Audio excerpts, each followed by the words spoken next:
NNM centre पर जगह चिन्हट बहु घात प्रतिघात पर आज गोटे वर्षर अपेक्षार अंत घटी। राजस्व निरीक्षक उपस्थित ग्रामवासी सर्वसम्मतिक्रमे आज राहुलिया पोखरी में सरकारी जगार एक एनएनएम सेंटर पर जगह चिन्हट होईछि। सूचना अनुसार बाउंसडिया ग्राम पंचायत पर एनएनएम सेंटर आसीथिला किंतु जगह चिन्हट हो पारु नथिबारु आजको एक वर्ष धरी एनएनएम सेंटर निर्माण हो पारु नथिला।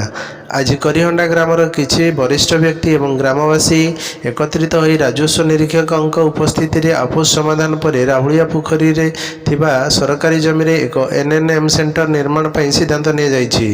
यथाशीघ्र एनएनएम सेंटर काम आरंभ हेबो बोली ग्रामवासी माने प्रकाश करिसेंति। एनएनएम सेंटर बेलदा साहू छक मुख्य रास्ता कण रे निर्माण हेउथिया बेले आखपाख 10 रु ऊर्ध्व गाँव लोक माने स्वास्थ्य सेवा पाई परिबे।